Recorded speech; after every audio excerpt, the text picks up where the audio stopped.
नमस्कार मेरे प्यारे बच्चों एंड मेरे प्यारे साथियों, आप सबका एपीजी क्लास की मोटिवेशन क्लास में स्वागत है। जैसा कि आप सबको पता है, हम हर रविवार को आपके लिए कुछ ज्ञान की बातें बताते हैं। वैसे आज भी हम लोग कुछ ज्ञान की बातें करेंगे। जैसा कि पुस्तक चल रहा है उपासना कैसे करें, और वो भी हम बात कर रहे हैं गायत्री उपासना कैसे करें। तो हमने इससे पहले सेकेंड वाले वीडियो में जहाँ तक पढ़ा था, आज हम उसी के आगे बात करेंगे। ठीक है, तो हमने आप लोग अगर देखेंगे तो दूसरे वाले में हमने यही समाप्त किया था। तो आज हम यहीं से आगे बढ़ेंगे। ठीक है, तो एक बार पुनः हम आपका स्वागत करते हैं। चलिए हम लोग बिना समय बर्बाद किए अपने काम की बात करते हैं। जैसा कि हम सब पढ़ रहे हैं, जो अगर हम बात करें मंत्रों में तो सबसे जो महामंत्र है वो गायत्री महामंत्र है। तो हम यहीं से आज शुरू करते हैं जहाँ से हमने वहाँ पर समाप्त किया था। तो देखिए,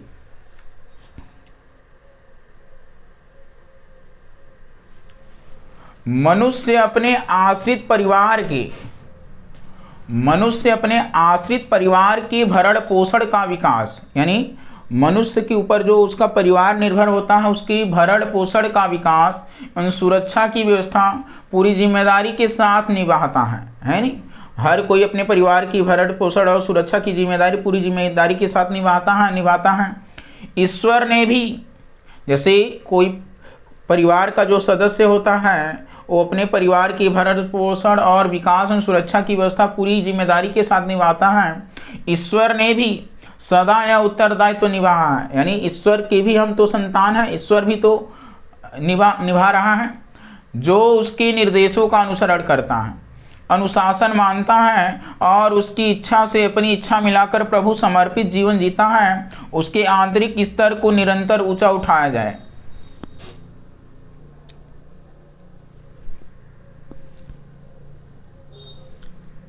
स्पष्ट है,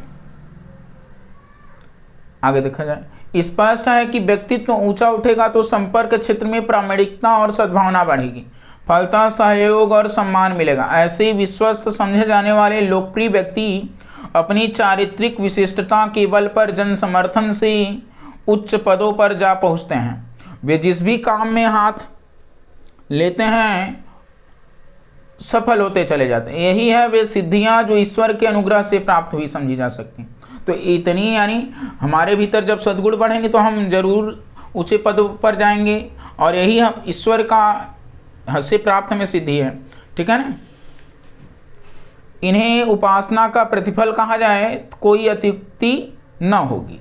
तो इसी प्रकार हमें, जब हम उपासना करते हैं तो हमें हमारे भीतर ऐसा परिवर्तन होता है जिससे हमारी लोकप्रियता बढ़ती जाती है और हम उच्च पदों तक पहुंचते जाते हैं। तो हमें उस ईश्वर यानी महापिता पर भरोसा करना है। जैसे सांसारिक पिता अपने बच्चों का ध्यान रखता है, वैसे वो पिता भी ध्यान रखता है अपने बच्चों की। वो तभी ध्यान रखेगा जब हम उसकी इच्छा अनुसार उसका कहा मानेंगे तब। आगे,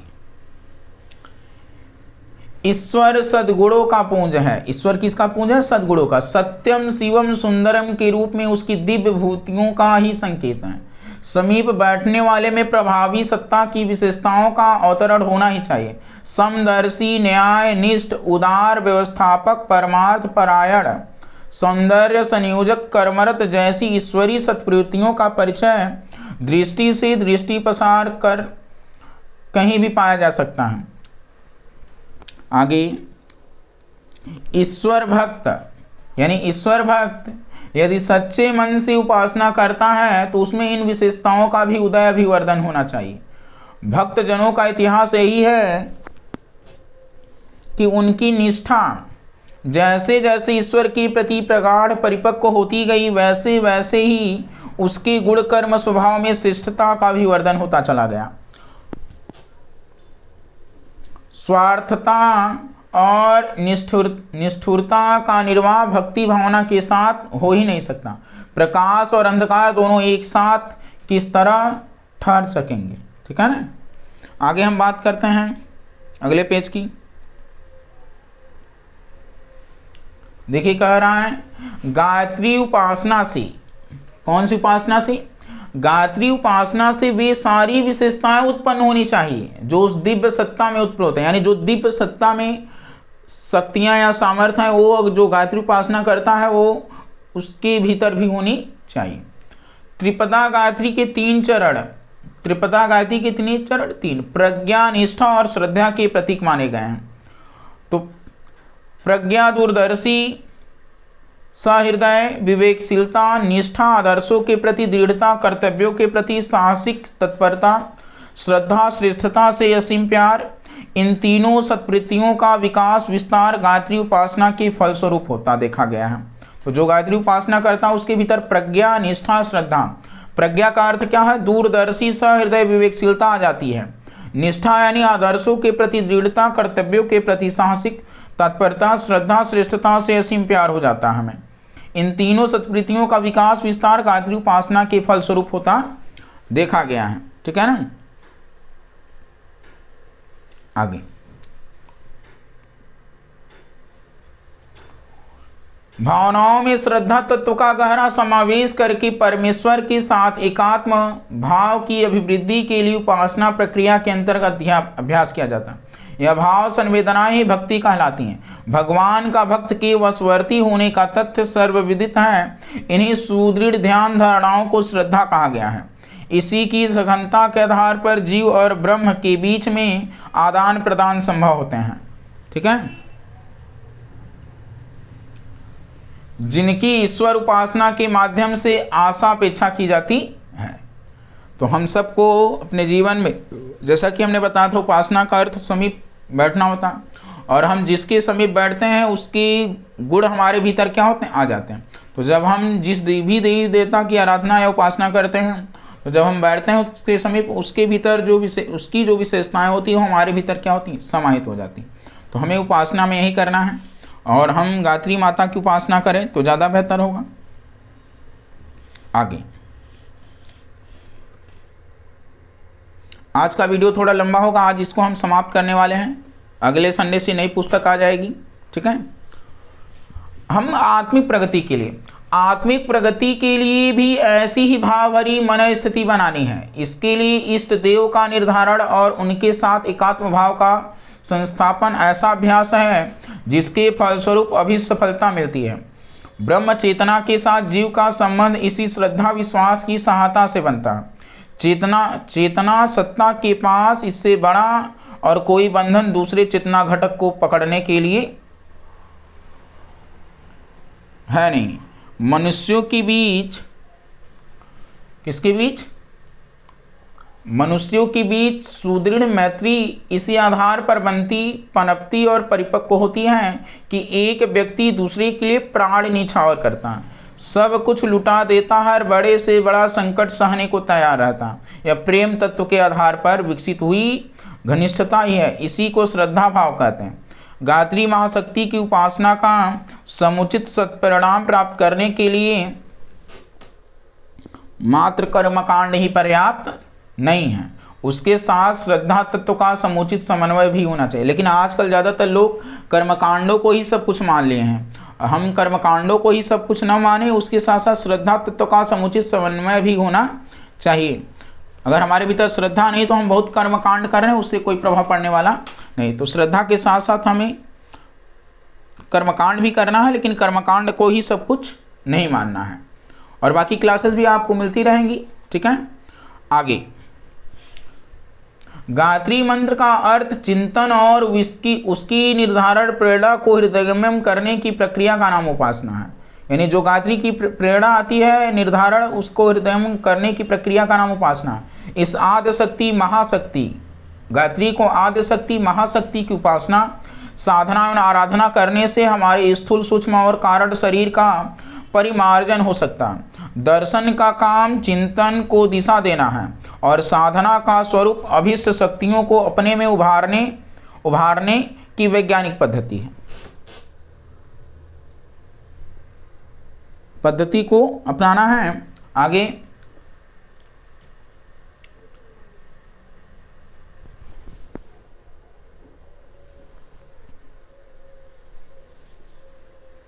हम गायत्री का तत्व दर्शन भी समझें और उसके साधना विधानों को अपनाने का भी प्रयत्न करें। इसी आधार पर मस्तिष्क और अंतःकरण दोनों ही महानता के ढांचे में ढल सकते हैं और उनके स्तर के अनुरूप के ही हमारे प्रत्यक्ष व्यवहार एवं क्रियाकलाप का पहिया लुढ़क सकता है। गायत्री सार्वभौम सर्वजनीन है। इसमें भविष्य की सुसंस्कृत समुन्नत संरचना की समस्त सूत्र क्या है? विद्यमान है। आगे हम लोग पढ़ते हैं।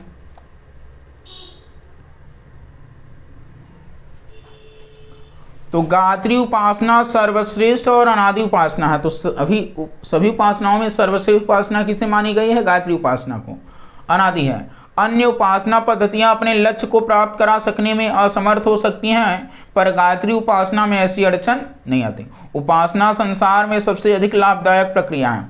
सांसारिक सुख सुविधाओं के उपार्जन की दृष्टि से स्वास्थ्य, शिक्षा, कुशलता, संपत्ति, मित्रता आदि की उपयोगिताएं लोगों ने समझ ली है और उनके उपार्जन का प्रयत्न भी करते हैं, पर ऐसे कम ही लोग हैं जिन्होंने आत्मबल द्वारा प्राप्त हो सकने वाली विभूतियों का मूल्यांकन किया हो और उनका उपार्जन करने के लिए उपासना क्रिया पद्धति को व्यवस्थित एवं क्रमबद्ध रूप से अपनाया हो।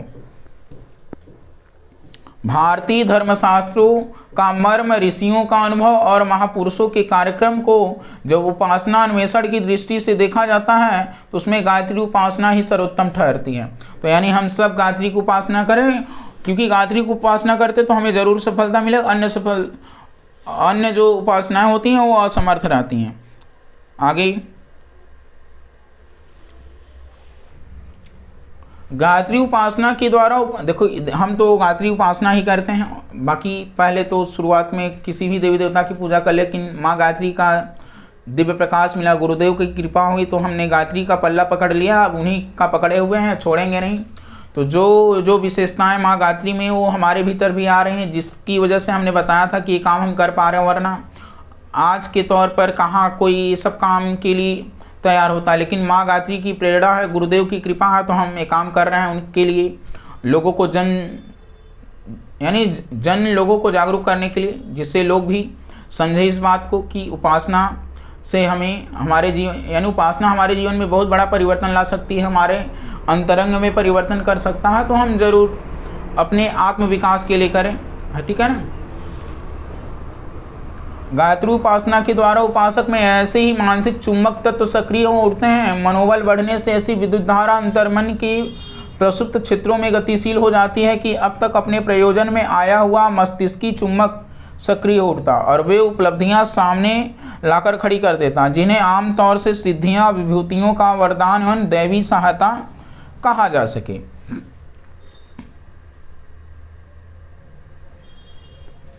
उपासना में बरती गई तपश्चर्या से द्रवित होकर गायत्री माता ने अमुक सिद्धि या सफलता प्रदान की।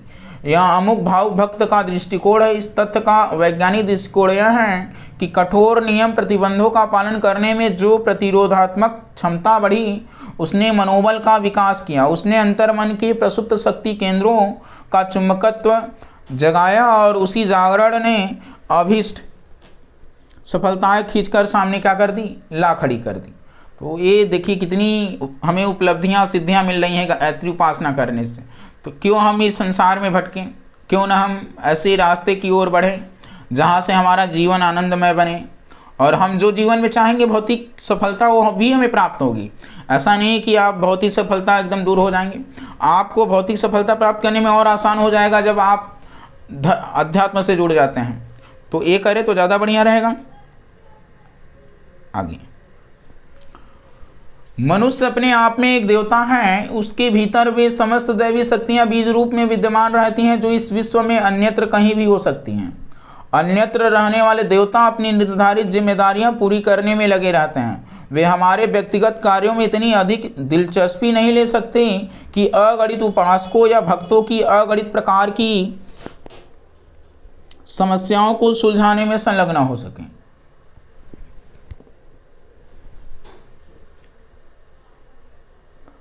हमारी समस्याओं को हल करने की क्षमता हमारे भीतर रहने वाले देवताओं में होती है।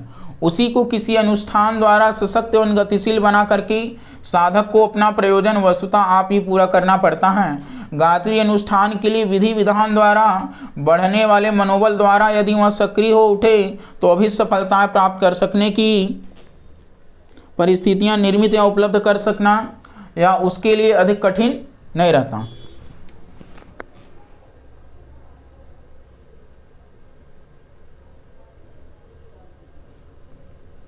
ठीक है। गायत्री उपासना मनुष्य जीवन को बहिरंग एवं अंतरंग दोनों ही दृष्टियों में समृद्ध और सुसंपन्न बनाने का राजमार्ग है। तो यानी देखिए, गायत्री उपासना मनुष्य जीवन को बहिरंग यानी बाहरी और अंतरंग दोनों ही दृष्टियों में समृद्ध और सुसंपन्न बनाने का राजमार्ग है। बाह्य उपचार से बाह्य जीवन की प्रगति होती है, पर अंतरंग विकास के बिना उसमें पूर्णता नहीं आ पाती। बाहरी जीवन की विशेषता छोटा सा शोक, संताप, रोग, कष्ट, अवरोध एवं दुर्दिन सामने आते ही अस्त व्यस्त हो जाती है, पर जिस व्यक्ति के पास आंतरिक दृढ़ता, समृद्धि, क्षमता है, वह बाहर के जीवन में बड़े से बड़ा अवरोध आने पर भी सुस्थिर बना रहता है, भयानक भंवरों को चीरता हुआ अपनी नाव को पार ले जाता है। भौतिक समृद्धि और आत्मिक शांति के लिए उपासना की वैज्ञानिक प्रक्रिया अचूक साधना है, और कहना न होगा कि उपासनाओं में सर्वश्रेष्ठ सर्वोपरि एकमात्र गायत्री महामंत्र की क्या है, उपासना ही है। तो अब इससे ज़्यादा क्या कहा जा सकता है। कितनी अच्छी बात है नहीं। और आप सबको भी, हमें भी बताने का अवसर मिला है। वैसे हमें तो पता, हम खुद ही करते हैं, लेकिन हम सोचे कि क्यों ना हम ही हमारे तक ही सीमित रहें, और भी लोगों को पता चले कि हम गायत्री महामंत्र के द्वारा आंतरिक और बहिरंग जीवन में दोनों में सफलता प्राप्त कर सकते हैं। और आंतरिक मजबूती होना, दृढ़ता होना जरूर, वरना हम छोटी छोटी बाधाओं के आने पर एकदम घबरा जाते हैं। तो ऐसा ना हो, तो हम दोनों गायत्री उपासना करेंगे तो हम अंतरंग और बहिरंग दोनों दृष्टियों से आगे बढ़ेंगे। ठीक है। आगे वस्तुतः समर्पण ही योग साधना ही की सबसे ऊंची और सबसे प्रभावी स्थिति है। जब मनुष्य अपनी समस्त ऐषणाएं, तृष्णाएं, लिप्साएं भगवान के चरणों पर समर्पित करके कामना रहित बन जाता है और ईश्वरीय निर्देशों पर चलने की बात अंतःकरण के मर्म स्थल में बसा लेता है, तो वह स्वभावतः उसका चिंतन उत्कृष्ट और कर्तृत्व आदर्श स्तर का बन जाता है। उसी को ब्रह्म ज्ञानी ईश्वर भक्ति की यथार्थ भूमिका कह सकते हैं। इसे जो आत्मा संपन्न कर सके, समझना चाहिए उसने ईश्वर के साथ अपना क्या कर लिया, विवाह कर लिया। सर्व विदित है कि प्रतिवता पत्नी अपना शरीर और मन सर्वतो भावेन पति के चरणों पर समर्पित करती और उसी की इच्छा के अनुरूप अपनी इच्छा, प्रकृति और क्रिया का निर्धारण करती है। फलस्वरूप पतिव्रता यानी पत्नी व्रता पति भी उस पर अपने प्राण निछावर करता है और अपने सर्वस्व की स्वामिनी को घोषित करता है। आगे, कोई भी भावुक अंतःकरण सूर्य को परमात्मा की प्रत्यक्ष और प्रचंड प्रकाश को सामने उपस्थित देखकर उसके सहारे जीवन यात्रा के सही मार्ग को समझने और उस पर चल पड़ने की प्रेरणा प्राप्त कर सकता है। सूर्य अनुशासन का नियमित क्रमबद्ध व्यवस्था का प्रतीक है, यानी सूर्य किसका अनुशासन, नियमित क्रम व्यवस्था का क्या है, प्रतीक है। कर्मयोग उसकी विशेषता है। अपने आकर्षण में सौर मंडल के ग्रह उपग्रहों को बांधे हुए और प्रकाशवान भी कर रहा है, उन्हें गति भी दे रहा है। इसी मार्ग का हमें भी अनुसरण करना चाहिए। अपने को नियमित क्रमबद्ध कर्तव्य परायण प्रकाश पुंज मनस्वी तपस्वी बनाकर लोक मंगल के लिए अहिर्निश संलग्न रहने के लिए तत्पर कर सकते हैं। अगणितों को प्रकाश दे सकते हैं। इस स्तर का व्यक्तित्व विनिर्मित किया जा सके तो समझना चाहिए कि सूर्य भक्ति सार्थक हो गई। भक्ति का तात्पर्य ही इष्ट देव का अनुगमन करना है।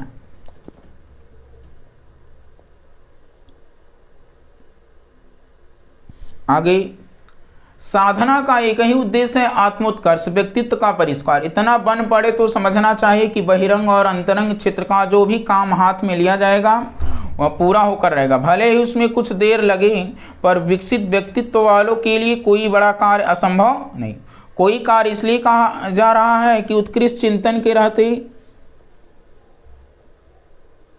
उच्च स्तरीय लक्ष्य ही निर्धारित होते हैं। निकृष्टता न तो उन्हें रुचती है न उनके पास फटकती है।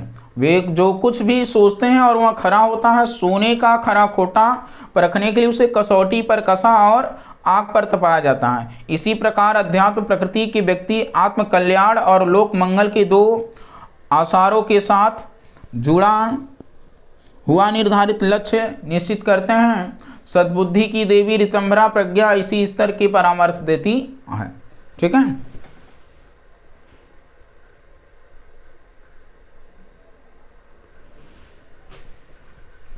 विवेकशीलता का अवलंबन ही गायत्री साधना है। गायत्री को ही ऋतंभरा प्रज्ञा दूरदर्शिता कहते हैं।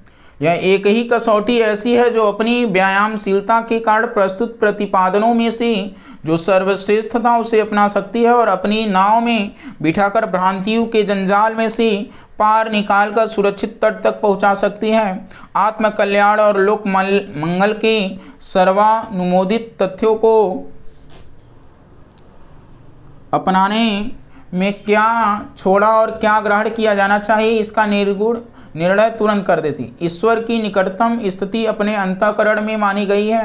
यह किस रूप में हो सकती है, इसका सही उत्तर प्राप्त करना हो तो एक शब्द में दूरदर्शी विवेकशीलता ही कहा जा सकता है। इसके अतिरिक्त अंतराल में रहने वाली अनेक प्रकार की मान्यताएं, भावनाएं, आकांक्षाएं सभी होती हैं जिनका व्यक्तिगत अभिरुचि एवं संपर्क संस्कारों के साथ संबंध जुड़ता है। ये यथार्थवादी नहीं हो सकती। ठीक है। और देख लेते हैं, हम लोग है ही नहीं। आगे है गायत्री उपासना का दार्शनिक स्वरूप दूरदर्शी विवेकशीलता। यानी गायत्री उपासना करने से हम दूरदर्शी विवेकशीलता प्राप्त हो, यानी हम दूर की बातें को सोचते हैं, हम आगे की परिणाम को जान सकते हैं, तुरंत क्षणिक लाभों के चक्कर में नहीं पड़ते हैं। जो संकीर्ण स्वार्थपरता द्वारा समर्थित तात्कालिक लाभों से ऊंचा उठाती है वहां ले पहुंचती है जहां पर टिकाने पर अपना ही नहीं समस्त सृष्टि का हित साधन हो सकता। आत्मा को परमात्मा का अंश माना गया है। शरीर का एक अंश मजबूती से पकड़ लेने पर समूची काया को पकड़ा जा सकता है। अंतरात्मा में विद्यमान निष्पक्ष, न्यायनिष्ठ, उदात्त, आदर्शवादी विवेकशीलता को अपना लेने पर समझना चाहिए कि ईश्वर की गर्दन पकड़ ली गई और अब समूचे को भी आसानी से पकड़ा जा सकता है। यही है आत्मा का परमात्मा से मिलन। इसी को समर्पण कहते हैं। एकता, अद्वैत इसी को कहा गया है।